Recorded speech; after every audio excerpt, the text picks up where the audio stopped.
once again. Thank you all for joining us. This is Nuance. I'm Mike Scala, and we'll be talking about the controversy over whether naturalized citizens should be able to run for president, amongst other things. Of course, I'm joined by our co-host, Jay Carter, also known as Timid, the hip-hop artist in the chair of BLM Tokyo. What's going on, Jay? Whoa, what's up with you, man? I'm doing all right.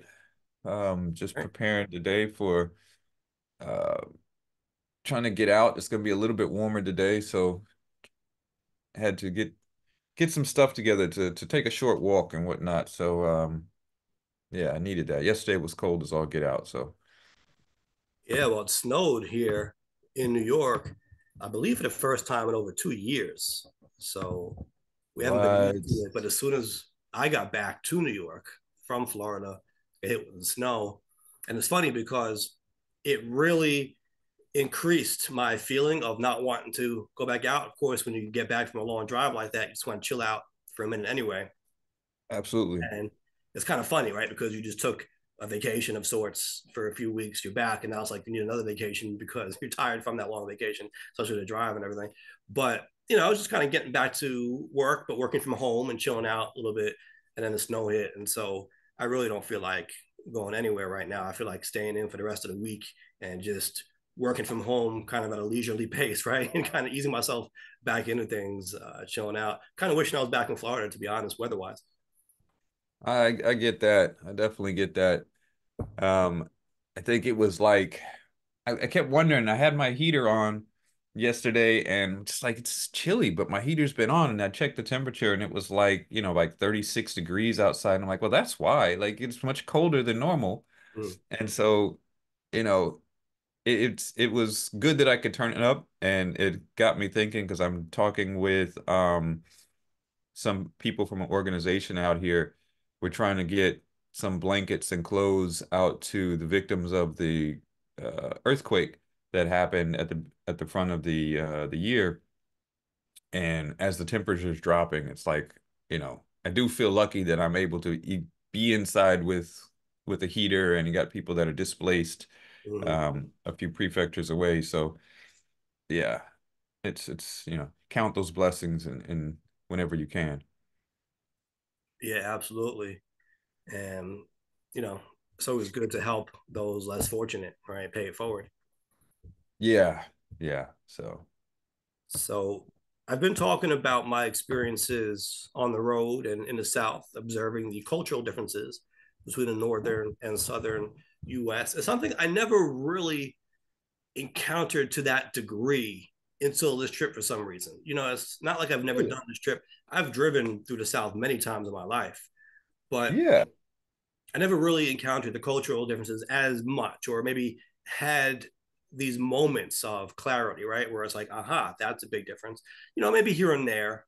I remember like one time I was with our boy Scheme. We were driving in, I guess, South Carolina somewhere, pulled over at the Burger King, and they put mustard on the burger. And that's, I guess, the thing that they do in the South, right? And so I think Scheme, oh yeah, they do. So Scheme was like, oh, we're from New York. We don't like that. And I remember the girl behind the counter was like, oh, I don't like it either. And she was like trying to bond with us because I think she thought we were cool New Yorkers. So she was trying to bond with us over our mutual distaste for mustard on the burger, but telling us, well, everyone around here does that, but we're rebels because we don't like it. So that was like one of my Southern experiences. But aside from like, you know what I mean? Like, I don't really deal with a whole lot when I'm in the South. That's wait, but there's mustard on the burger at Burger King in New York. That's their What? main recipe. There's no mustard on the burger. On the No, hamburgers and cheeseburgers, mustard, absolutely. mustard. Absolutely. It's mustard and ketchup. Get out of here. Yeah. On a burger from Burger King? Yeah. No way. We gotta Not look the this up now. Whopper, not the Whopper on the hamburger. In the South, they do that, not in New York. In New York, they do it too. Get out of here. Yeah, everywhere. That's part of the regular recipe. Are you sure about that? Yeah, I did 6 years at Burger King. In New York? No, in Florida and Hawaii when I was in Okay, but school I'm and talking about college. in New York. No, it's the same recipe across the country. I don't think so. The Whopper doesn't have mustard on it. The Whopper only has ketchup and mayonnaise. The hamburger and the You would cheeseburger, definitely. we pulled into this Burger King and it was different from the burgers that we usually got, and it was the mustard. No, we're not used to that. I don't think they put that on Burger King burgers in New York. Mm, true. Okay. Okay. So Telling you. anyone in the chat, let us know. I don't think So, that's a thing. That's a southern. I think that's a distinctly southern thing to put mustard on a hamburger. We don't put mustard on our hamburgers. well, That's I considered do characteristic. remember I do remember when you the first time you came to Florida, when you Uh, came, well, or at least the first time you came to visit me in Florida. Um, when you pulled up, you were pulling up, I believe it was at night that you arrived, and we or were the stars standing in the up, sky. right, the stars in the sky. I remember that Yeah, because you were like, you looked up and you're like, is it always like that? I'm like, what are you talking about? He's like, all those stars. I'm like, yeah. And like, we can't see those in New York. It's like, what? yeah. Yeah. So okay, so here is the latest one. This was from this recent trip, and again, I've encountered, or maybe just noticed, more cognizant of it more. This time I don't know, but I noticed when I was at the Cracker Barrel, first time at the Cracker Barrel, right? But I hear about it online sometimes. People talk about, oh, we go to the Cracker Barrel for breakfast or whatever. And Right. so I never been in one. So I said, I'll go check it out. When I was walking in, I was just holding the door open as this woman was coming out, kind of like an older woman coming Right. out of the restaurant. And she smiled and she said, hi. And she looked at me, smiling for a few seconds. And I got confused because that's not something that would happen in New York. Yeah, maybe someone will say thanks and they keep it moving, but they don't go hi and smile at you. And so to me, that was a signal that she knew me or recognized me or knew who I was. And so I was confused for a few seconds. I'm like, who is this woman? How does she know me? Why does she know me? Where has she seen me? And then, of course, then after like 2 seconds, okay, she just being, it's just a Southern thing. It's different. It's a subtle difference.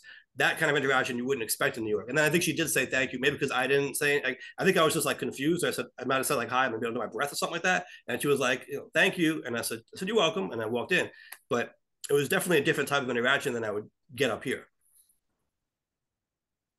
I'm trying to think of my experiences in New York. Yeah, I probably didn't experience that, but that wouldn't strike me as odd because I also partially grew up in the South too, so that wouldn't strike me as odd. That would, that would strike me uh, maybe a little odd in Japan, because even though people, I guess the impression is that they might be friendly, people do tend to stick to themselves. Mm. And so people don't generally hold the door open for other people. Okay. So like even doing that is kind of for them it'd be a little strange. Like, Right. and there's been things that is real, and they don't really kind of it's one thing is really frustrating because for us as a guy, you see a woman coming, maybe if they're behind you, you might open the door and let them come in first, Mm-hmm. right? Um, even if you're in front of them, like if they're behind you, okay, yeah, open, let the woman come in, old woman, young woman, doesn't matter, right? But they don't get that cultural thing, some of them. And so like there's been times I've done that and it's a woman behind me and then Oh, some yeah. other random guy and a guy would just like snake in between, like I was holding it open for her, like like for him, like, dude, what are you talking? Wait, get back, what are I you thought you doing? were going to say even that the woman would be suspicious. Like, why are you doing this? You're going to try to set me up or rob me or something. No, no, they would get it because I'm a foreigner, Mm-hmm. Oh, because I see. that's their impression from the movies that Gotcha. that They us think as that foreigners Americans are more friendly than they are. in that regard. Right. So they have this idea that because we have this saying, ladies first. And Yeah. so they understand ladies first. They don't have that in Japan. No. Oh. And so Okay. if I do that, then if I open the door for a woman, then they're going to be like, oh, see, this is that ladies first that we see on TV and in movies and stuff. Right. Right. But, generally from us, if there's a woman and a guy, both that aren't together or whatever, and you hold the door open, we would generally know that it's for the woman to go in, right? We're not holding it open for the dude. Right. Here it's less like, oh, open door. Okay. Right. Let's go.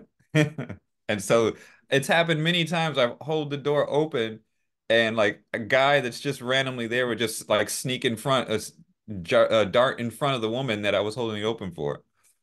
Yeah, It's he's just out not here, even think out about it. here holding doors open for everyone. Right. You know what I mean? Like, nah, dude, come on, stop it. Get back here. Let the old woman go in first. Yeah, Yeah. that is funny.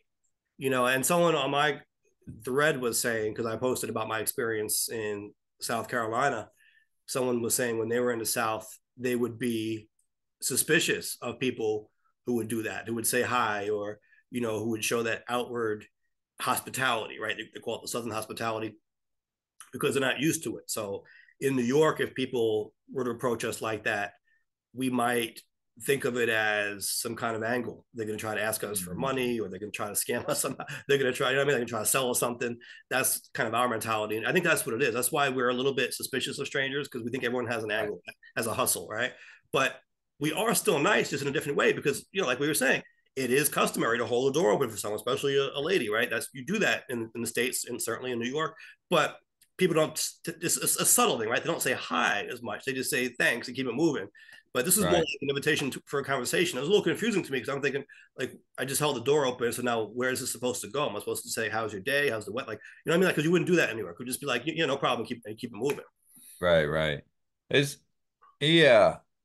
Yeah. And you said it's not like there aren't some niceties with the culture in New York. Right, right, And right. I've said I think I've always said New Yorkers are like M&Ms. Okay. So they've got the hard shell on the outside and then like the soft center. So like when you, especially if you go to a shop or Isn't something there a like that. peanut? Isn't there usually a nut in the middle though? Well, there's peanuts and then there's regulars, but Regular yeah, maybe. Okay. they all have the Because hard that's shell on apropos the too, right? outside. They could be like nutty on the inside too. But I mean, think about it like this: like it's a very common interaction, at least in my experience. Like you may go to like a shop, right, and the person behind the counter may not be like the super friendliest. There's still that New York distance, Mm-hmm. right? That little, but if you make a connection, then Yeah, all of a sudden it's yeah. like they're telling you about their family, Right, about their right. friends. Oh, I got a guy like I'm telling you though, and this maybe it's just my theory, but I really strongly believe this, having lived in New York most of my life. We will say hi, we'll say what's up, but we generally want to keep it moving because we feel right, like if someone is trying to engage you in a conversation, right, they're going to try to sell you something or ask you for money or something like that. They're going to try to get something out of you, right? They're going to try to hustle you somehow. That's why we keep it moving. It's not that we're trying to be rude. It's that we don't want to be scammed. We don't want to get got. And I yeah, think there's a feeling that, right? Like if someone keeps talking, because that's usually how it happens, unfortunately, in New York. If someone keeps the conversation going, usually before long, it's going to be a story about how they need money or something like that. And that's why right. people tend to be a little more standoffish in that regard. But Mm, it is funny to compare New York even to other countries, like you mentioned Japan, and people talk about the UK as well. They say compared to the States and even New York, they say the UK is a pretty standoffish kind of place in terms of strangers interacting in public, right? Like you don't talk to a stranger in public. I say the most, from what I was reading anyway, there was like, the most would be maybe someone would walk by you and go, all right, like that, kind of like nod and keep it moving. But people don't really right, talk to each other or greet each other in public that way. right. Yeah. I think, yeah.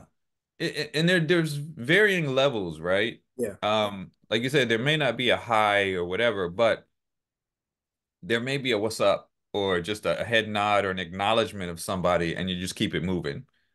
In New York, you may not stop and talk or anything like that. Just be like, if you're walking past someone, you just make that head nod, what's up type of thing or Mm-hmm. whatever it is, and then you keep it moving.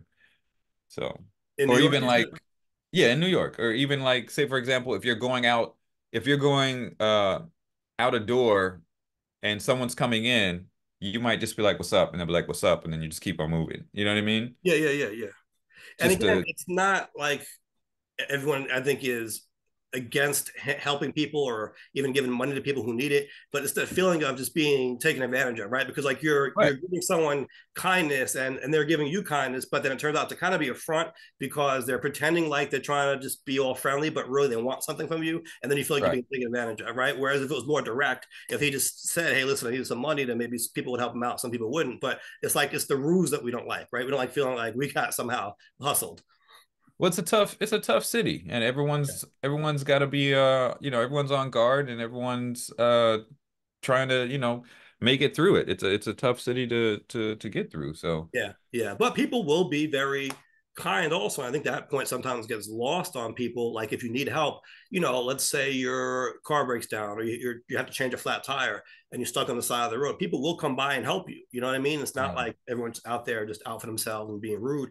It's just more in the way we interact. I think when we see each other, it's kind of like a code. Different cities, different cultures have different codes, right, and ways of kind of interacting. But it doesn't Right. mean that we're just asses, right? I mean, people really are friendly and look out for each other here, I think. And sometimes that catches people by surprise. Right. Right. Right. So, So, mm, yeah, it's interesting. It's always interesting to observe these cultural differences. And I always talked about this. Maybe someone will steal this idea. And if you do, I don't care because I want to see it. There should be a documentary on where the South begins culturally. And I was having this discussion with Isaac because, you know, he lives in Maryland and he was pointing out the Mason-Dixon line. I said, yeah, and that's often used in official categorizations, right? But the right. Mason-Dixon line is between Pennsylvania and Maryland, meaning Maryland is considered the South, according to that. But culturally, it's really not.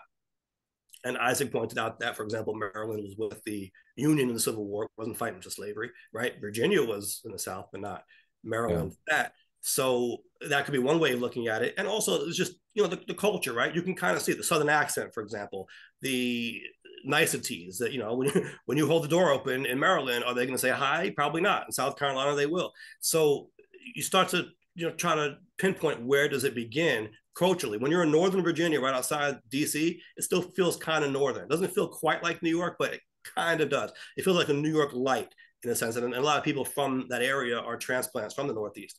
But then when you go further south, like when you hit Richmond, certainly it feels like the South. So somewhere between the DC area and Richmond, the South begins culturally, I think.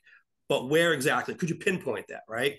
That would be an interesting look, right? To kind I of think Virginia is talk to probably, people as you go further south and see where they think it starts and just how it seems to start.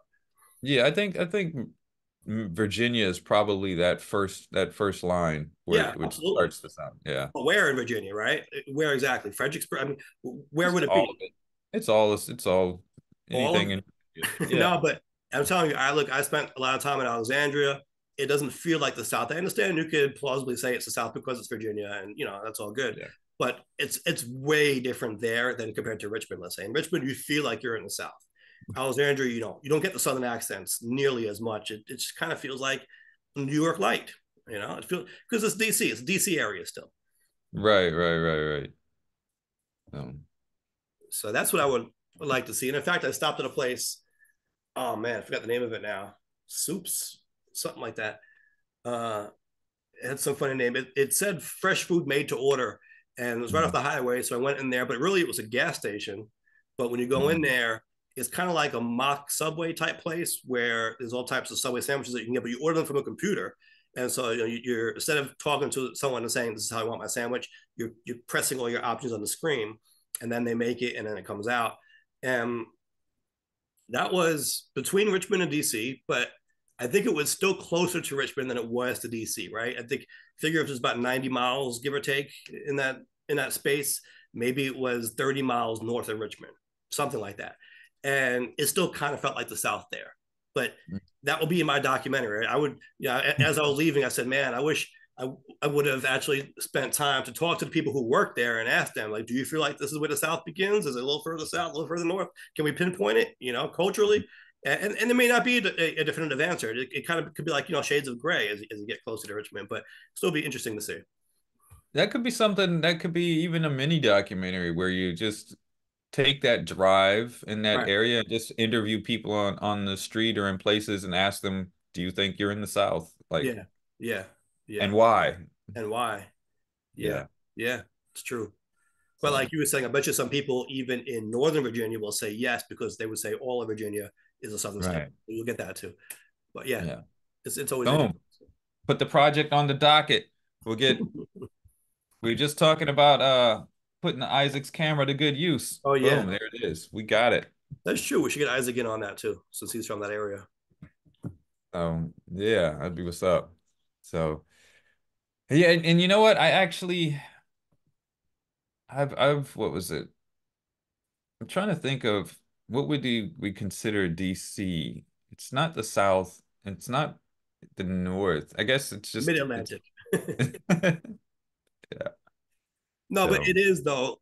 In my opinion, DC is culturally more north than south. okay, yeah, yeah, I would say that. Yeah, yeah. Well, okay. Speaking of what's up, because you said that's what's up, I put up a post on Reddit in a subreddit called "Mark My Words," right? Mm, And this is a subreddit where people make predictions. I was trying to spark some discussion on here about the Supreme Court case concerning whether the former president is eligible for the ballot under the 14th Amendment's insurrection clause. Really, the reason why I put this up is because I'm on Reddit at Nuance Show, and I kind of just browse to see what people are talking about. And it was a little striking to me that most people on here, from what I observed, seem to be a little, what I would say, delusional, I guess, or maybe thinking more with their heart than with their mind about this. It seemed like people who were anti-Trump were all predicting that he would be kept off the ballot by the Supreme Court. Then you had the pro-Trump people who would say no way, and I couldn't find people really offering a reasoned viewpoint that took out their own politics and their own feelings and just was based on the reality of how the Supreme Court is, or even a constitutional argument that's disconnected from the politics. It's hard to find that on here. It seems like everyone is just hyper partisan, and their opinions even about what they think is going to happen in court are shaped by this hyperpartisanship. And that was a little striking to me. And so I put up this post saying the Supreme Court will keep him on the ballot without ruling on whether he's an insurrectionist, not even dealing with that part of the equation. They're going to right. talk about the office of president does not count as an office under the U.S., or talk about how Congress, not the states, can only act in this area, et cetera. They're going to look at the phrasing of the 14th Amendment and make a ruling along those lines without even going into whether he took part in the insurrection. I went on to say the liberal justices will probably dissent and spend a great deal on their dissent talking about the insurrection, but I don't think that's how the majority is going to rule. And to me, this was a viewpoint, again, I hadn't really seen on here, right? It seems like most people who are just anti-Trump are saying that they're going to find he's an insurrectionist, and that's it, open and shut case. And then, of course, you had the Trump supporters saying the opposite. But I was trying to get this opinion out there, this prediction out there, which I think is going to be the case. I think this is how this is going. Not as someone who's pro-Trump, I'm not going to vote for him, but I do think the Supreme Court will keep him on the ballot, and I don't think they're going to deal with the insurrection part of it. We could talk about why, but this was my opinion. This is my mark my words, right? And so Right. we got a pretty good discussion on here, over 400 comments. Looks like almost 13,000 views on this. So Mhm. people are talking about it, but I'm still not seeing a whole lot of rational thought, unfortunately. Yeah, I mean, it's a very, like you said, there's a very emotional issue for people, and I mean, we share the same view on this point that we believe that the Supreme Court is going to allow him to stay on the ballot, um, even though, yeah, don't want to vote for him. I don't want him to be on the ballot. I don't think he should be on the ballot. I don't think he should be eligible. I think he should be in prison. But if we just look at, you know, what the Supreme Court, who the Supreme Court is made up of, and how they've been ruling since they've got this conservative majority, and the fact that Trump put several of them on there, it's just, yeah, it just seems obvious to me that they're going to keep him on. They're going to rule in his favor. Right. Now, the brief that he filed to the Supreme Court doesn't spend any time talking about him not being an insurrectionist or anything. He just flatly denies it. And the whole legal argument is around the phrasing of the 14th Amendment, right? And Right. the Congress can act. How president is not considered an officer under the U.S. It's funny. A lot of people downvoted me to oblivion on here because someone made the point that the president is considered an officer of the U.S. many times in the Constitution. So how could they argue for 14th Amendment purposes that he isn't? I said, well, the Constitution does not say he's an office an officer under the U.S., right? Because that's the phrasing of the 14th Amendment. And so everyone downvoted me saying, oh, you're splitting hairs. How could you even do it? And then they were calling me Republican, right? They were saying typical Republican talking point. He doesn't know what he's talking about. He has no substance. So he just tries to win by getting technical and splitting hairs and that. So they all thought I was like a MAGA Republican for doing this. Similar, by the way, to what happened, I think, a while back when we talked about the Supreme Court decision overturning Roe v. Wade. I think some people looked at that and assumed that I was in favor of the decision because I was explaining what the court did. It's like you Right. can't, right? You can't say this is what I think they're going to do. This is what they have done without being labeled a supporter of that. It's like even acknowledging their existence or their reasoning automatically paints you as the enemy, which is crazy, right? To think about. That's the world that we're in. Right. Right. Yeah. Yeah, so they were getting at me for that, but that's really what a lot of this is about. And that, the Colorado Supreme Court was not persuaded by that argument. Of course, they said that he is in fact ineligible, but the lower court, the original court that found that he was engaged in the insurrection, said he was nonetheless eligible. And they mentioned these ideas, right? That he may be an officer of the U.S., but he's not an officer under the U.S. And they were saying that it's not under the United States, it's on the same level almost. It's the head of the executive branch of the U.S. as opposed to being under the U.S. And they made some different distinctions as to what would be considered under the U.S. versus of. And yeah, I mean, to maybe if you're not a lawyer, you think that's completely ridiculous and just like why would you even waste time debating? This sounds so stupid. It's asinine, right? Why would you say of versus under? But this is what lawyers do, and this is Right. what judges do. And yeah, they do look at these words, even prepositions, and you wouldn't think they would have a lot of meaning, but they do. And then you look at the fact that in the 14th Amendment, one part of it talks about officers under the U.S., and then another part of the same amendment, same provision, talks about officers of the U.S. And then you ask, well, was that a coincidence? Was that done intentionally? Is it interchangeable? But maybe it is. But these are all arguments that get made, and then people start looking at how these words and these phrases are used in other contexts throughout history and in other provisions, other parts of the law, and et cetera, and et cetera. And so these things get debated to death in court. So that was part of the case of the original decision where they said that he was eligible. It was kind of, we talked about it on here. It seemed like a weird decision for them to find that he was in fact an insurrectionist, right? But he was still eligible because of the phrasing of the amendment. We thought that was a little weird, but it's what courts do. It's what judges do. It's what lawyers do. And I believe that that's going to be a part of the Supreme Court case. Why wouldn't it be? If they're trying Right. to find for him, right? The lower court in Colorado said, this was their reasoning why. They said he's an insurrectionist, yeah, but he should still be on the ballot because of these different things. Then the Supreme Court in Colorado said, the lower court found he's an insurrectionist, that we're holding that. And we're disagreeing with them on the reading of the Constitution. We think that the reading is such that he belongs off the ballot. What do you think the U.S. Supreme Court is going to do if they're trying to keep him on the ballot? They're going to go back to the original reading of it that the first court did and say, no, they had it right all along, right? That's exactly Right. what they're going to do. And that's what they were doing. They were playing with those words, right? So why should we expect otherwise? And then they're Right. getting on me like, oh, you're such an idiot or you're such like a delusional Trump supporter. That's what they're calling me, basically. I'm like, nah, I'm Right. just telling you how I'm predicting this is going to go. And I am going to be, I don't want to be right, but I'm quite certain that's where this is going.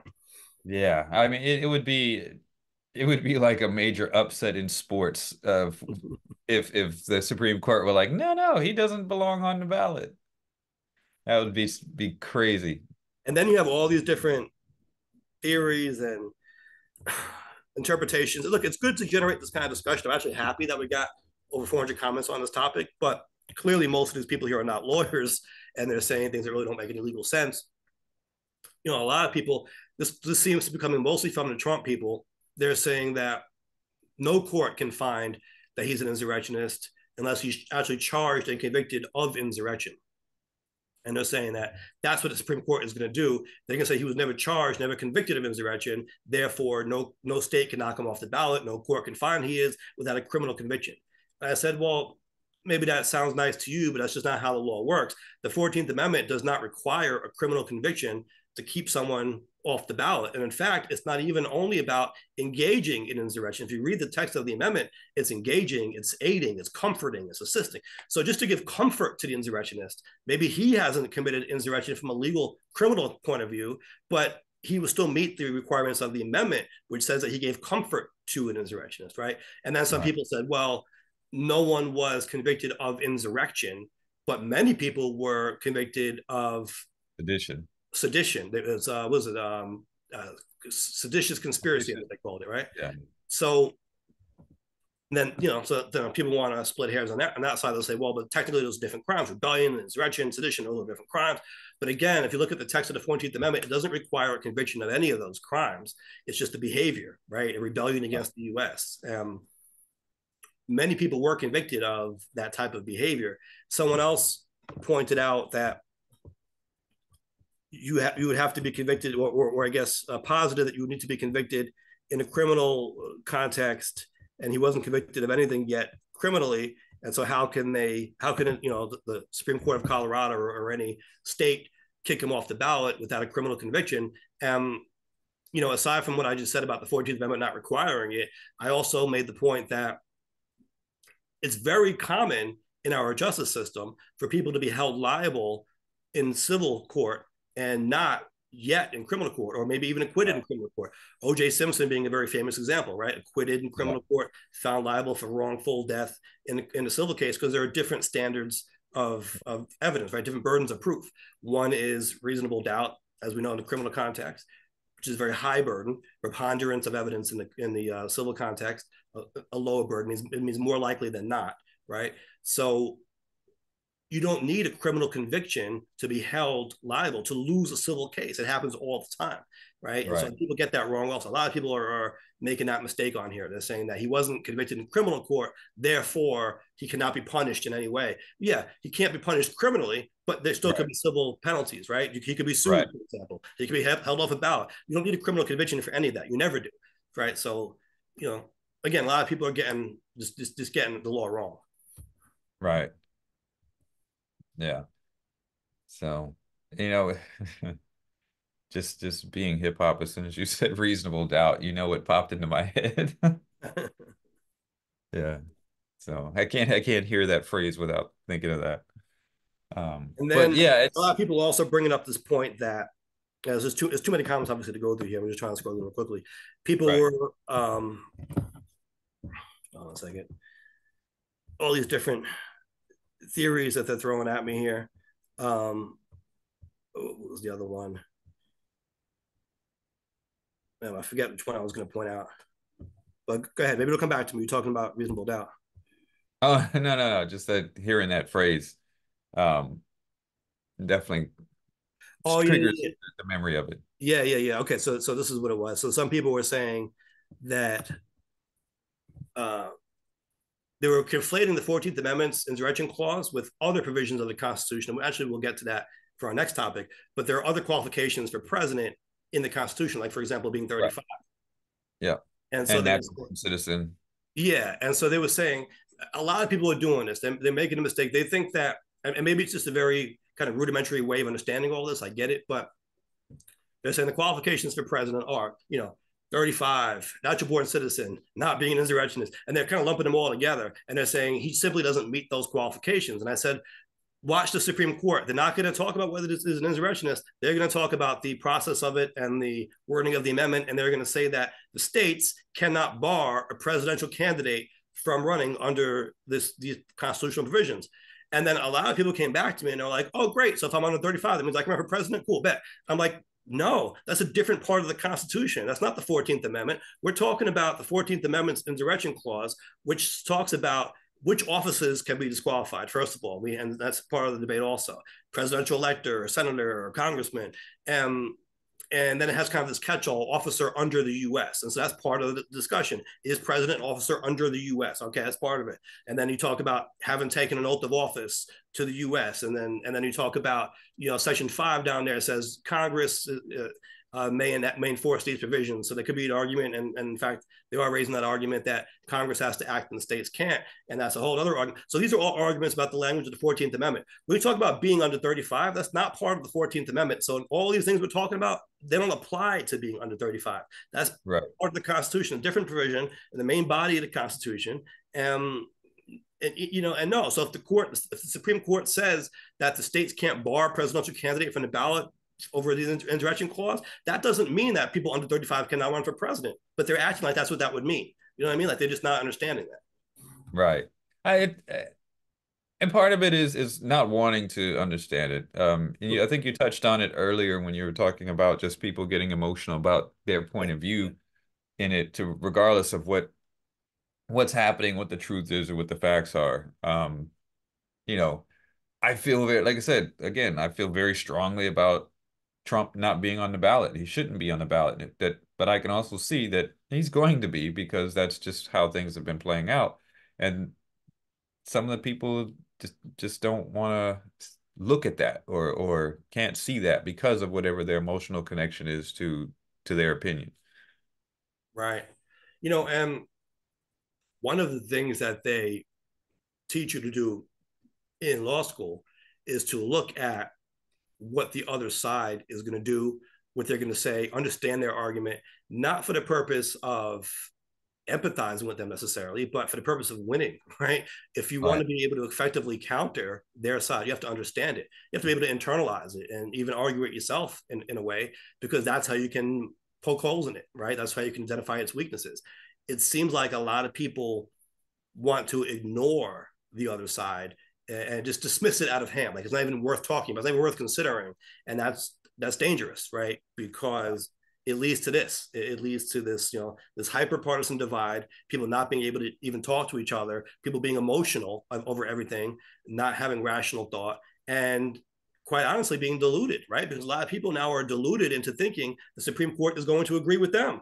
And they're not even able to think this through. I put that in there. One of the comments that I responded to, I said, you're less cynical than I am if you have this much faith in what's going to Right. happen. But it's people just get so caught up in their own bubbles, not even willing to look at the other side, and at least I think to these unfortunate consequences. Yeah, yeah, absolutely. Absolutely. And it's kind of I guess it's a sign of the times in some respects. I mean, we're just in this really, really hyper partisan era right now. Yeah. But you Um, understand how you can never win a case, and obviously this is not just about the case; it's also about democracy and everything else, politics. But right, to use the law as an example, because this is a Supreme Court case, you can never win a case if you won't even seriously look at the other side's argument, because then you won't be able to counter their argument. So, like if right, I say the 14th Amendment doesn't mention, or it mentions being an officer under the US, and there's debate as to whether the president is an officer under the US. And then everyone just right, kind of like goes crazy and they're like, oh, you're so stupid for even saying that. So I guess if I'm under 35, I can run for president now. You wouldn't win that case if you shut up to the court and made that argument, because you're not engaging with their argument. It may sound stupid, even to us, because it sounded silly. But you know what? There at least one court adopted that point of view, that the language of the amendment didn't allow Colorado to keep someone off the ballot. And now you have to engage with that. If you're trying to defeat that side, you need to engage. Even if you think it's silly, you have to be able to explain why it's silly and not just deflect, which is what they're doing. They're not engaging with it because they're not even really willing to take it in. They're just dismissing it out of hand. right, right. And yeah, and you can't dismiss it out of hand, especially if it's already been ruled on. Like you have Right. to deal with it. It's Right. it's there. Like regardless of how you feel, this is the point that it's at right now.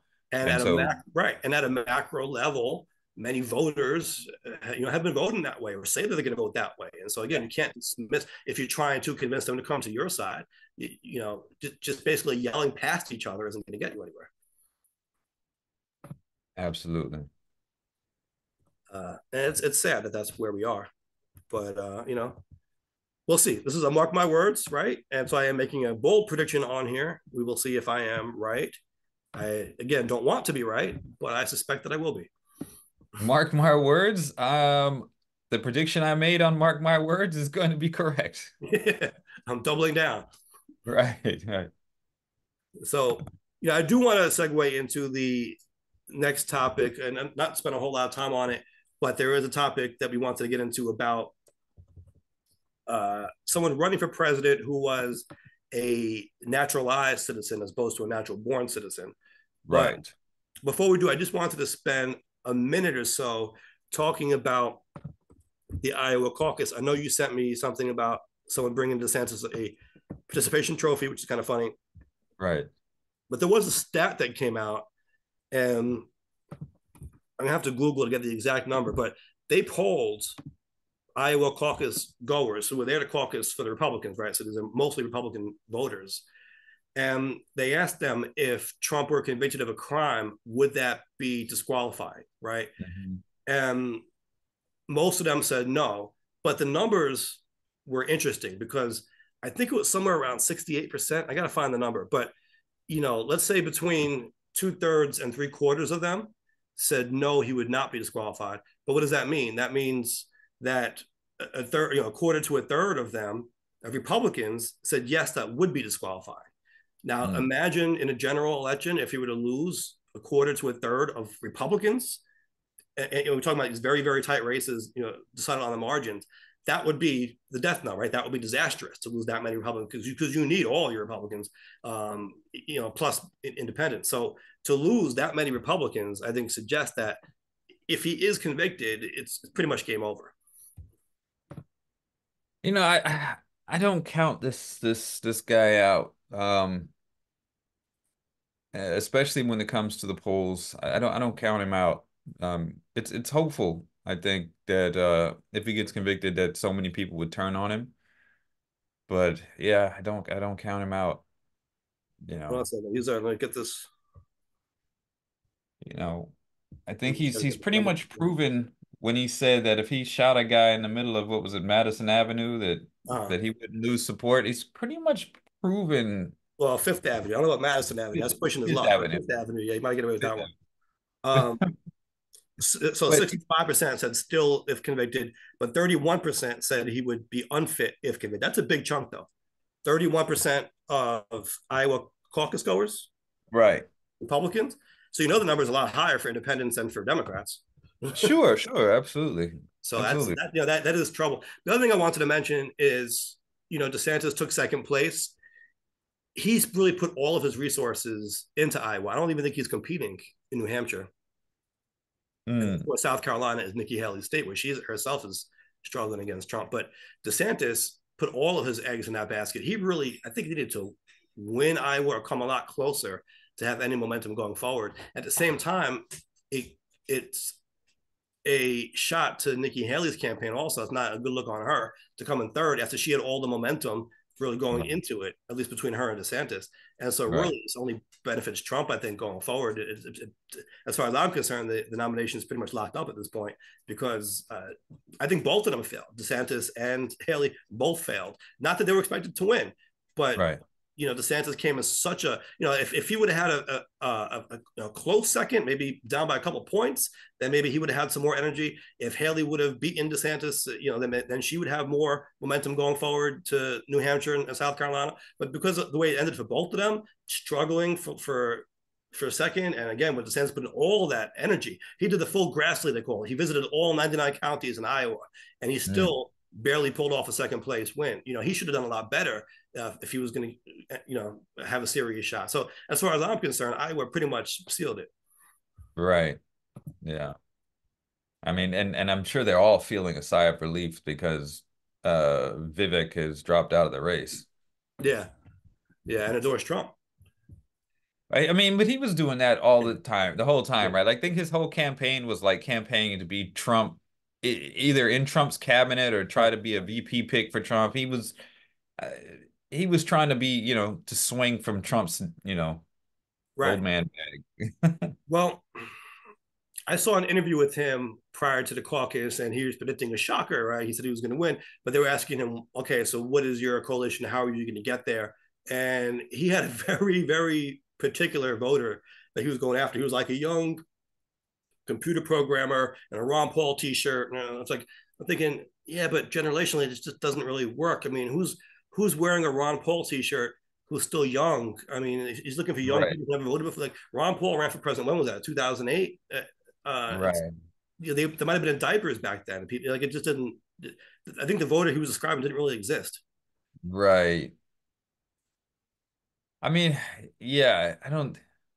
He had his brief moment in this spotlight, but he just didn't deal well, and it just things didn't match up well. Just like that picture of his ideal voter doesn't match up well. Even his talking points and the way that he was presenting himself just didn't match up well. And so, yeah, I think he realized that, and he might have known that from the beginning. And I think he was just shooting for a shot on uh, Trump's cabinet somewhere.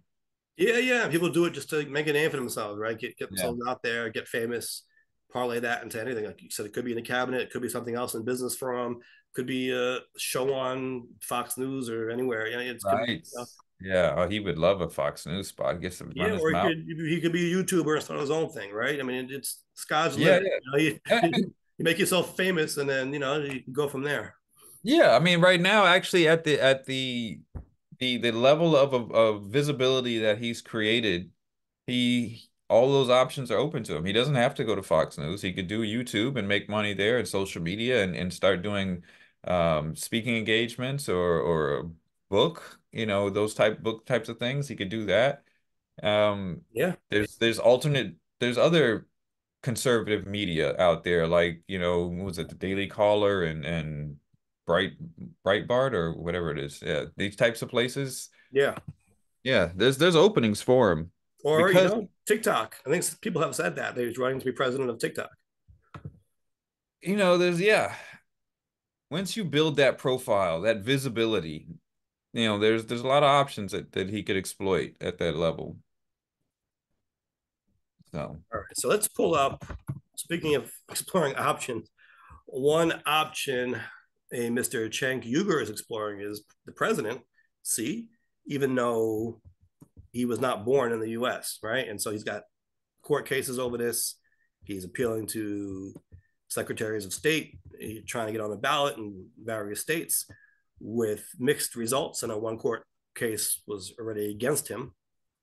And I think a lot of people hear about this and their first blush reaction is no, he wasn't born in the US. So how could right, the president, right? It's something that we're taught in grade school. In fact, I even saw him say that when he tells people he became a naturalized citizen, that he wasn't born here, but he later became a citizen, that they laugh at him. The first thing that everyone says to him is, haha, you can't be president, right? So this comes that's an from, odd reaction to say the first thing to someone. yeah, but I believe it though. Say, hey, congratulations. But I do Oh, believe it, hi, right? sucker.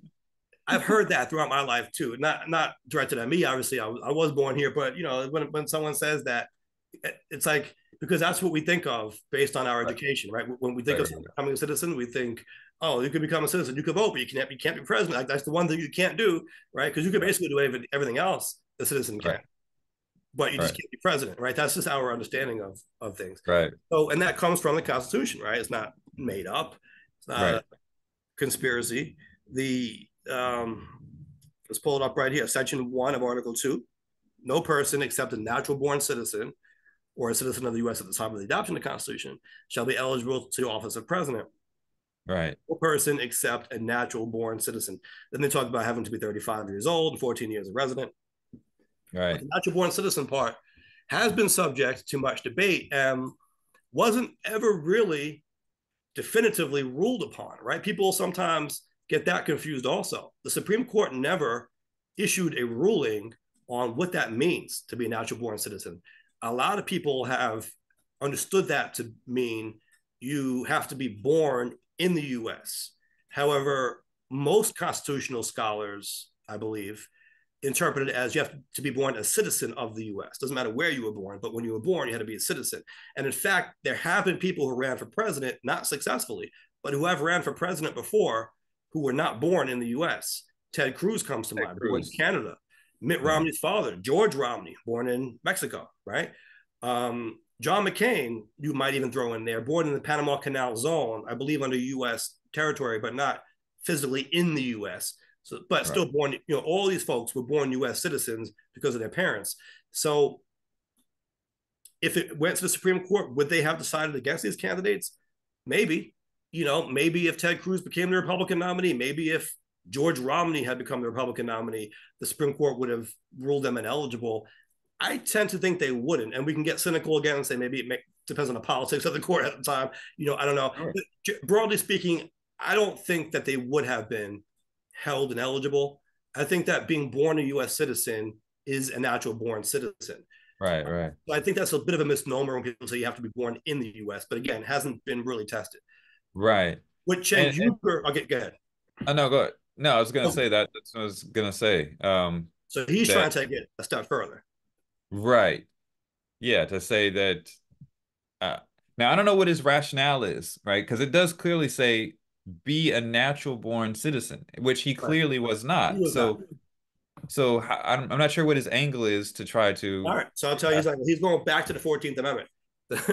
Obviously, a different part of the amendment, right? Not the insurrection clause that we were just talking about, right, but he is going to the equal protection clause of the 14th Amendment. In fact, if you look at Section 1 of the 14th Amendment, it says all persons born or naturalized in the U.S. and subject to the jurisdiction thereof are citizens of the U.S. and of the state where they reside. No state shall make or enforce any law which shall abridge the privileges or immunities of citizens of the U.S., nor shall any state deprive any person of life, liberty, or property without due process of law, nor deny to any person within its jurisdiction the equal protection of the laws.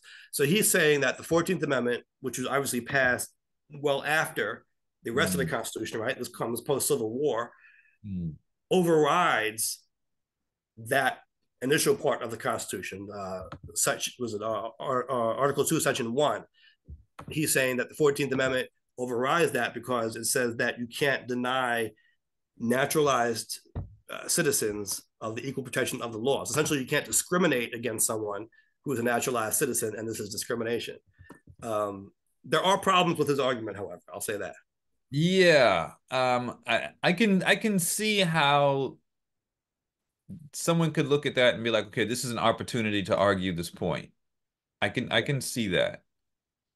But there's also, I think it's open to say that it's not in conflict because of the term natural born citizen. Right. Well, the court, actually, I think it was in South Carolina, but the decision that came out not long ago that said that he was ineligible for the ballot talked about how these provisions of the Constitution are not in conflict because the 14th Amendment doesn't specifically contradict the provisions of Article 2. So they're saying that, he's trying to twist it basically so that they're in Right. conflict, but the constitutional provision, the original provision, talks about the requirements for president, and they're very specific about the requirements for president. The 14th Right. Amendment has nothing to do with that. So he's trying to take a general term about discrimination and apply it to a specific term about the Right. qualifications for president and say that they don't mesh. The other thing is, he's kind of conflating different provisions of Section 1 of the 14th Amendment. So it starts off by saying all persons born or naturalized in the U.S. are citizens of the U.S. and of the state where they reside. Okay, well, no one is denying that. No one is saying that he's not a citizen of the U.S. or of the state where he resides. So Right. he wants it that the equal protection part should apply. That's at the bottom. If you keep reading, right, it's actually the last thing it talks about in that section. It says any person within its jurisdiction, in other words, of the U.S. and the states, shall not be deprived of equal protection of the laws. Any person. So that really has nothing to do with the naturalized citizen part. Really nothing to do with that. Any Mm, person can't be denied equal protection. And so if that's your argument, then your equal protection clause, that would really be the same as saying someone who wasn't a citizen at all should be able to run because it's a right. discrimination. You're discriminating against non-citizens, right? It's equal Right. protection. It applies to all persons, and Right. so it's not just naturalized citizens. Really, has nothing to do with equal protection. You know what I Right. mean? And so, really, his argument would have to be it's a discrimination against anyone to say they can't run for president. But that Right. would hold. There are qualifications, and the court's not going to say anyone can run for president because then you can go back to age. You could make an argument for age, but when it comes to equal protection, there are different standards depending on the class of person, and so age, as far as I know, is still subject to rational basis review. It doesn't get that heightened scrutiny, but natural origin does get heightened scrutiny, certainly. So you can Mm, make that argument. Someone born in Canada or Mexico or anywhere in South America or anywhere around the world but the U.S. and who's not a citizen should be able to run. Why? Because under the Equal Protection Clause, right. national origin gets heightened scrutiny, gets strict scrutiny, and so basically any discrimination against them is presumptively unconstitutional. Therefore, the qualifications for president shouldn't apply to them. That would be the same argument, basically, right? Him being Right. naturalized, as far as I can tell, has nothing to do with it. And so I think it's a poor argument. Yeah, I mean, I think. I think I don't know. I wouldn't want to say what he thinks, but I think part of it is probably publicity. Um, he's been around long enough to know that it's an uphill battle, and Right. so I think again, like just like Vivek, and you're raising your visibility in the public. I think part of that comes into play with it. So yeah, and I personally, I don't think I don't think his case should succeed in that regard. I think that is a good provision to have to be a natural born citizen in the country. So we'll see how that plays out. But I think ultimately he knows he's going to lose because here's the thing: if it does, let's say it gets to the Supreme Court, do you think the conservative Supreme Court is going to allow him on the ballot? Absolutely not. No, Absolutely not. And I think he knows he's been around long enough. He's smart enough to know that he would not be able to win in the Supreme Court. I don't know. Is he that smart to know that? Is he a lawyer? I think he It's is. I don't think I he's don't a know if he's a lawyer, lawyer, but but I think he's been around politics no. and covering things long enough. He knows this. But allowing him on the ballot wouldn't just mean he could be on the ballot. It would open the floodgates to really certainly any naturalized citizen, but maybe even more than that, right? Maybe even Absolutely. anyone, from any country, any citizen of anywhere. Because Absolutely. again, if you're making an equal protection argument, it's not Right. about being a naturalized citizen. The equal protection applies to all persons. It doesn't say you have to be a naturalized citizen to get equal protection. That's the fundamental flaw in his argument, aside from the fact that the 14th Amendment really isn't applicable to Article 2, because Article 2 talks about the qualifications for president, and the 14th Amendment is not about that. Right. Let's talk about the insurrection clause, which again now that's being debated in other cases as to its applicability to the presidency. But you know, you have to look at what these Yeah. provisions are actually applying to. And when you have different constitutional provisions, courts are reluctant to invalidate one provision of the Constitution as contradicting another unless there is a clear contradiction, right? It wants to be able to read both of them as not contradictory and say this applies to the qualifications for president, this applies to other things. But unless they are inherently contradictory or specifically contradictory, the court wants to let them both live. Yeah. So they're gonna be very reluctant to say the 14th Amendment contradicts or supersedes the Article 2 qualifications for president. You know, You, I wonder. It's a slight. I wonder. Part of it is to be it says to be what 14-year resident or something mm-hmm. like that. I Yeah. wonder if that would disqualify me since I haven't lived in the States in like 10 years.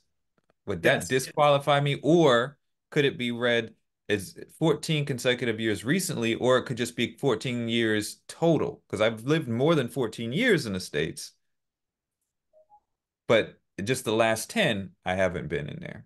Yeah. I'm not sure if there was actually any precedent on that point. My Hmm. understanding of it has been you have to be a resident for the past 14 years, because I don't think they want someone to be born in the US, move out, let's say at the age of 14, and live their whole life in another country and then come back and run for president immediately, right? But that would be subject to statutory interpretation. You would probably look at other similar statutes around the country. I know, for example, in New York, when you're talking about running for assembly or state senate, you have to be a resident of your district, generally speaking, for a year. It has to be the year prior to the election. It can't be just any year of your life. Hmm. And I believe it's a resident of the state for 5 years, if I'm not mistaken. Hmm. Again, it needs to be the immediate 5 years precedent to that. So that's Hmm. usually how they go. But you can start comparing and contrasting the land. Again, this is what lawyers and judges do. They look at the language of the statutes, right, and of the provisions, and they try to draw differences. And say, oh, well, these all say this. This one isn't worded that way. How come? Right? Maybe that's significant. And they start debating it. Well, I think I'm gonna join. I'm gonna join with this guy and be like, you know what, man, they're barring us all. I need to get back to eligibility. And one clarification, it looks like he actually got his JD from Columbia University. Okay, so he has a JD. Yeah. I don't know if he's a practicing attorney. According to the chat, what is it? He worked briefly in '96 as an associate attorney at a law firm in DC and then one in New York. So, I mean, I think he's aware of it, and so he would definitely be aware of the argument that's being taken place, but also what he would face in Supreme Court. And even if he didn't have his JD, like I said, he's been around long enough. He's not a stupid man. Um, he'd be aware of it. So I just found this and doing some quick research here. Herbert Hoover, apparently, from what I'm seeing here, lived in London from 1910 to 1917. And when he ran for election in 1928, he had only lived in the US for 11 years upon his return, but he had the 14 years total and he wasn't disqualified. Now, Oh, was that tested in court? I don't know. Maybe they just let it go or assumed that it would be right, okay. I don't know if that was actually ever tested. But, right, at least there is precedent now for you to say, well, if you disqualify me, then that means Herbert Hoover wasn't eligible all along, also, right? right, right. I think these days the way it's very polarized, it would Yeah, be tested. Someone probably, would, yeah. probably. I mean, because they even brought it up when Ted Cruz ran. Um, and then they question, well, Obama, this and that, and like it would definitely be tested by someone on one party. If I'm Yeah, running as a Democrat, Republicans like, no, we don't want him on the ballot, so we're going to test that. Even if I say I ran as a Republican, some Democrats might probably want to test that as well. So I don't know. right. And the funny thing about that whole Obama controversy was even if it turned out he wasn't born in the US, he would still have been born a Right, natural born citizen and still would be eligible to be president. And so right. that really didn't even matter. Right. Yeah, yeah, yeah. It was clear nonsense.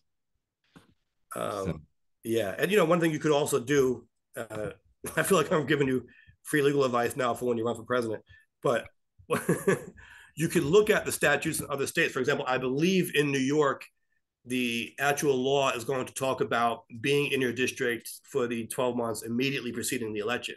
Whereas you saw in right, the Constitution, it doesn't say that, right? It just says a resident for 14 right, years. And so you can say, well, how come in those other places where they're trying to keep it so that you have to be there immediately before the election, they make that very clear, but they kind of kept it more broad or vague in the Constitution. yeah, You can make that yeah. argument that when they want to ensure that you live there right before the election, they say that specifically, but they didn't say that here. Right, right. Um, Yeah. I mean, then and those guys on what people like Thomas Jefferson and whatnot, they went back and forth and at the time. They wouldn't want to exclude themselves, I'm sure. So oh yeah, yeah. yeah, That's I yeah, that's true. so But so hey, look, you heard here. This is my announcement. I'm running for president. Put me in as a write-in candidate, and yeah, let's get it. We've got work to do. oh, you're taking taking the tagline too. All right. Word up. uh, So maybe should we put that as the poll? yeah, let's do it. Yeah. I just want to say I was going back to Article 2, Section 1 for a second because you mentioned people like Thomas Jefferson because they did have something in there about people who were U.S. citizens at the time the Constitution was adopted, right? Mm. Because they weren't all natural born back in those days at that time. Remember, this is pre-amendments, right? This is Right, right, right, right. so Because this, he lived in Europe for a little while too, Jefferson. but yeah, because wasn't he ambassador to France or something like that too? Something like that. Uh, Article. I just wanted to see Article 2. Go back to Article 2, Section 1. I don't know why I'm getting all this commentary. I just want to see the actual text. Okay, here it is.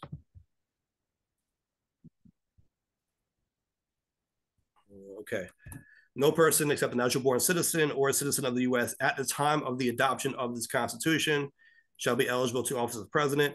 Neither shall any person be eligible to that office who shall not have attained the age of 35 and been 14 years a resident. Okay, so even that 14-year provision would apply to people at that time who were not born citizens, right? People who just were citizens at the time of the adoption of the Constitution. They themselves were subject to the 14-year requirement. So yeah, Mm. that gives you further, I think, justification, right? Further support for your cause that the 14 years could be anytime throughout your life. It's kind of weird. All right. Yeah. You just have to like All right. do your time, like a 14-year bid in the US. Right, right. But I mean, and it kind of makes sense. You wouldn't want someone just coming in from another country because especially I mean, imagine if it was just open to anybody. You could imagine, for example, Putin would be putting plants Oh yeah. in the States. Any government, actually, any other government would be putting plants in. Israel, Russia, any of these would try to be putting people in to get them into presidency to have favorability towards, you know, towards their countries. Right. But isn't that kind of what Uyghur is trying to open the door to? Maybe not deliberately, but Right. saying that anyone can run, even people who weren't born citizens, or Right. That would be, yeah, if the way that, it sounds like he's arguing it, it would kind of open the door to that possibility. yeah, yeah. Well, So, shout out to our boy Isaac, who recently became a citizen. So all right. if Uyghur has his way, then maybe he can be president one day too. True, true. Word up. So, all right, let's do it.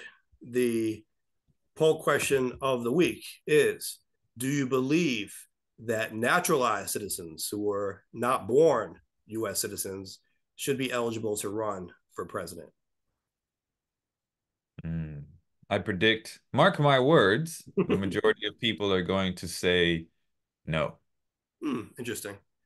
Yeah. Even on a more progressive friendly site, maybe people who are aware, maybe they're followers of the Young Turks, they're still going to say Yeah. no. Yeah. Yeah. Okay. Yeah, I think so. I All think right. that's, I think the majority of Americans on whichever side would probably say no to that. The exception might be the younger generation. The current younger generation Mm. might not agree with it. Might say, "Oh no, this should be allowed. Anyone should be able to be." I would think Right. so. I mean, there is a movement to allow non-citizens to vote. Right. We're seeing Yeah. that take various Right. forms. So maybe people who believe that might be more apt to go Right. with this. So, I don't know. well, Some people before might look we at it wrap as up, unfair, right? Like you can't help where you were born. But yeah, that's true. But yeah, I get that. But it's still. I think that's where you would probably still get the majority of people who would agree that, you know, only natural born citizens should be eligible. and probably a lot of disagreement about what a natural born citizen is. Yeah. Well, Yeah. what do you mean by natural? Right. No, I mean What if it someone goes was born via artificial insemination or if it was a cesarean? Is that yeah, oh natural? right. No, but it also just goes back to that you have to be born physically in the US or just born a US citizen. I think a lot of Right, people right. that distinction. But yeah, you're right. I mean, someone asked me not long ago, do I think that AI will ever be elected president? I said Alan Right. Iverson. Right. So hey, So, I mean, he was natural born, so he's got the opportunity. He could dunk on the competition. that's right. This is the world we live in. Yeah. All right. So So I was gonna say before we wrap up, yeah. briefly go to over the poll results from last week. And the poll last week was should New York City be able to lower speed limits without state approval? Actually, it was probably worded better than that. That was do you believe that New York City should continue to have to get the state's approval to lower its speed limits within the city? As we talked about last week, Governor Hochul is trying to hand over the reins for that to New York City, and she's actually, I guess this is the second time she's trying to do this. She has the support of the mayor, but it's not going through. And so we put that poll up, and we got 34% said yes, that New York City should still have to get the state's approval. 66% said no. Mm, So they agree that New York should be able to set their own limits. So interesting. This is some something we talked about, the separation between city and state governments and how complicated and messy things can get. But really, this is an issue that affects more than the city, right? You're talking about the right, roads. I mean, you can draw the comparison to interstate commerce, right? And how you might have a highway, for example, that is within a state, but people take that highway to travel across state lines. Maybe that same road will eventually take you out of state, and maybe they can take it for in the state for the trip, but then quickly get on another road to go somewhere else. But nonetheless, even though the highway and the actual roads that we're discussing here, maybe within a state, it's part of interstate commerce, and so the federal government has an interest in what goes on there. mhm. And I think you can draw a parallel to speed limits within New York City, really within any city or municipality, but New York City in particular, right? You start thinking about the juggernaut that it is and how important it is for the entire state and the entire region. Yes, I understand. We're talking about the jurisdiction of the city. So maybe your first idea might be, all right, it's within New York City. The city itself should be able to say what goes on within its borders, but it doesn't happen in a vacuum. It's not contained, right? We talked about people living outside the city who work in the city, or vice versa. People, truckers coming in and out, and just everyone using the roads. I think it is. I think when you really start looking into it, I think you can understand why, at least historically, the state would have a say in the matter. Right. Um, we got people here saying, basically citing, as the number said, that New Yeah. York should control its own streets in this regard. And it's someone mentioned that um, California managed to do this. Any number of streets in San Francisco now have a 20-mile-per-hour speed limit. It's too soon to know how effective it will Mhm. be. But are they So saying that these cities in California were able to do so without the state's approval, or just that they managed to lower the speed limit to 20? yeah, he's not very clear with this. This is San Francisco Bob here. He's not Fair, he's not Bob. very clear. Shout out to SF Bob. Um, but yeah, people seem to, like I said, agree with that. And I can understand how people look at that because you would think you would want um people in their cities tend to be like territorial about Mm-hmm. that and look adversarial against the capital in many ways, right? Vice Like, yeah, versa of course. as Yeah, well. right, yeah, sure. Yeah. And it's like, of course, we should control our own thing. So it's not really that surprising. Um, and But someone okay, mentioned, what if you are someone who lives? I think we talked about this scenario last week. You live either in Westchester or Long Island somewhere, right. and you work in New York City, and due to your job, the way your job is, you have to drive in. Let's say, I don't know Hmm. if you drive goods in or whatever it is, but you have to drive into the city, and this is your livelihood. This is your career. Um, should you not have a say? In other words, should your representatives where you live not have Right. any input into whether the state should be able, the city, I should say, should be able to just lower the speed limit? Like, if they drop it down to 20 miles an hour and now it's taking you all this extra time to get to work and get home to your family, that certainly affects you, and it certainly affects the Right. economy outside of just the city, right? It's, like I said, it's not in a vacuum. So do these folks have no say in the matter, or is it, well, the roads are within New York City, so tough luck? Right. Right. And that's, I think some people are bringing up that a similar point that, basically, in your area, this is what affects you. This is or the residents in that area. They know that place. They'd have to deal with these rules and whatnot. So they Right. should have more of a say in that regard. And also, what about the argument that one hand should know what the other is doing? I mean, if you went to a system where every city, municipality, village, whatever it is in the state could set their own speed limits. All right, now you're driving from one place to another, and speed limits are going from like, all right, here it's 45, here it's 20, now it's 15. And we decided it's 5 where we live. Now it's 20, now it's 25. There's no uniformity at all. You know what I mean? Right, Because they're just arbitrary, they're just setting whatever they want to be in their little areas. But right. the state has no oversight over this anymore. They can't look at it and be like, hey, listen, it doesn't really make sense because all you guys over here have it as 25, but how come it's 15 right in this one little pocket? Maybe you got, it feels like, I understand the idea that the state maybe comes off as paternalistic to be like looking down on the cities and saying, hey, you guys, can't do what you want without us. But I think there's something to this notion that the state should be able to serve as an agent to coordinate at least, right? And say, hey, listen, we want to have some uniformity or at least have it make sense within our borders and not be just a free for all.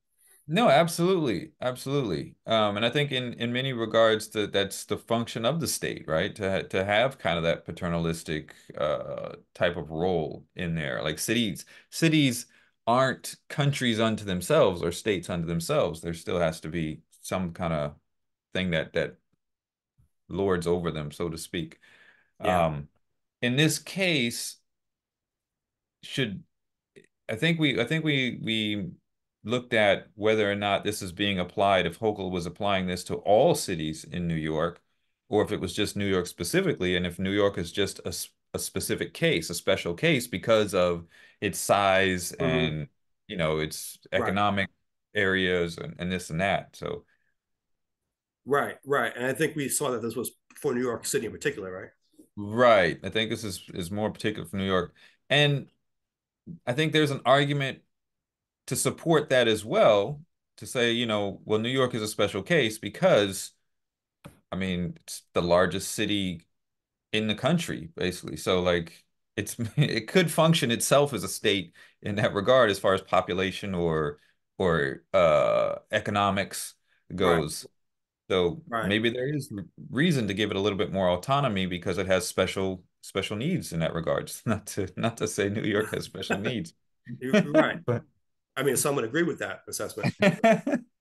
But here's the thing also the politics of this, right? If you want to see the speed limit in New York City continue to drop, you yeah. would probably support New York City being able to lower it on its own.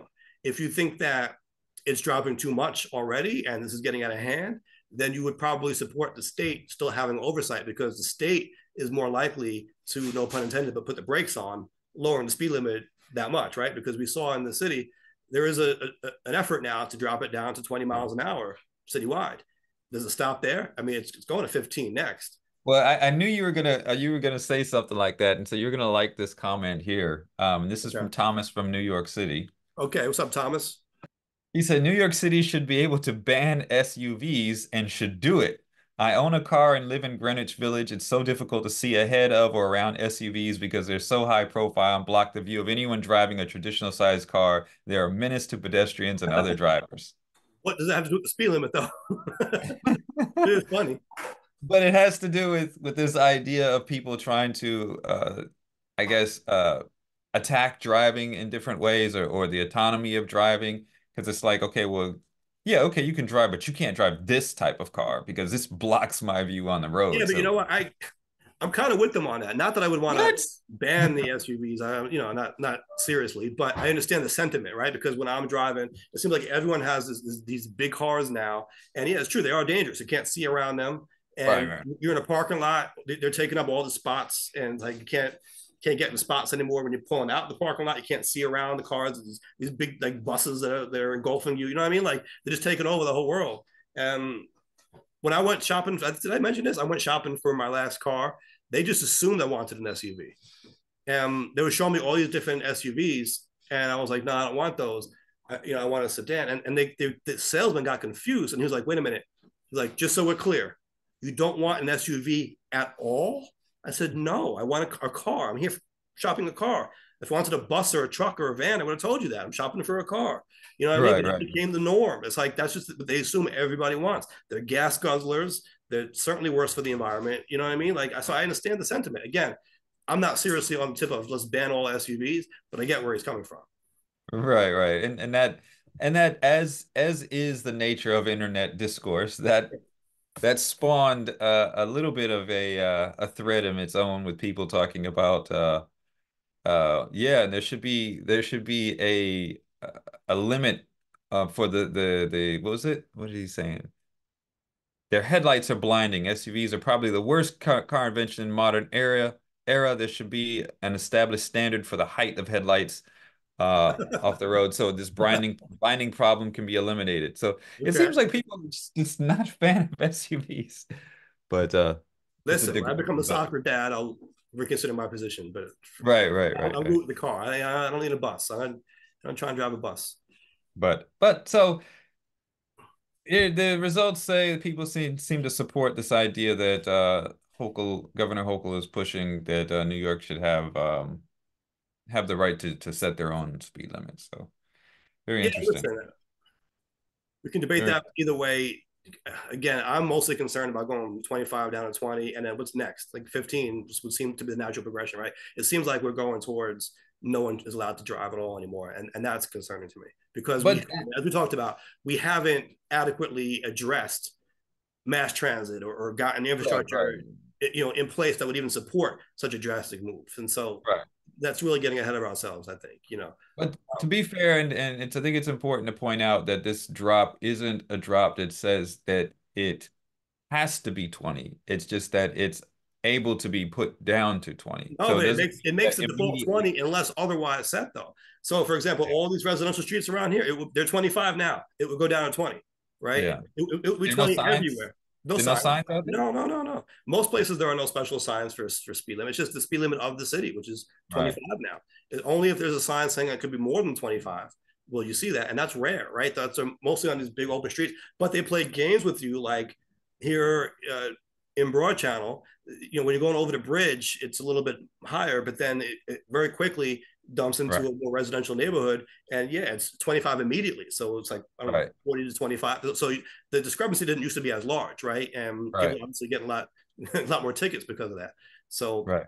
it is something to think about. If you're on this open road where the speed limit, let's say, is 40, well, it would drop to 20. It would drop from 40 to 20 in an instant now. Yeah. Well, cop cop could just park right there at Oh that little yeah, spot. yeah, Just or cameras, got cameras, right? It's now right, they right, got right, 7 cameras, and if it's a school zone, whatever, they're good, and yeah, it's a right, cash cow. So that is a concern. right. All right. Well, I think we are going a little bit over the hour this time. All right. So we should probably wrap up. Yeah, And yeah. how about the final word? I'll give you the bottom line since I took it last week. Oh, did you? Yeah, Oh, okay. All right. Um, wow, bottom line. What are we bottom lining on? Um, I think, you know, I'll take a look at it from this fight with this amendment fight that uh Cenk, I believe uh-huh. is pronounced, is Yeah. talking about. I understand this idea of wanting to open open some of the rights up to all citizens and whatnot, but we also have to be a little bit careful about the fights that we take on and what kind of unintended consequences might happen. As we pointed out, that this could open the floodgates to, you know, bad actors, foreign governments, or whatever, to come in and infiltrate our potential presidential elections, which we've already seen has had devastating consequences, even in just um, being able to advertise or being able to influence via social media. And so we need to take a look at some of these things before we go out and kind of grandstand or try to make our visibility increase so that we're doing what we can do that's going to be good for the country and good for the people and not just good for ourselves personally. So I guess that's the bottom line for me. There you go. Carter 28. Well, Sounds good. Let's do it. you can find us wherever things can be found. Talking like a true politician, but we are on YouTube. You can catch the replays, of course, Nuance with like Scala and Jay Carter. We're on Instagram at Nuance Show, right? We're on Reddit at Nuance Show as well. Yeah. So find us, get the audio version pushed directly to your devices in podcast form, wherever podcasts can be found. Like, subscribe, share, do all those good things. As always, we've got work to do. We'll catch you next time. Have a good night, everyone.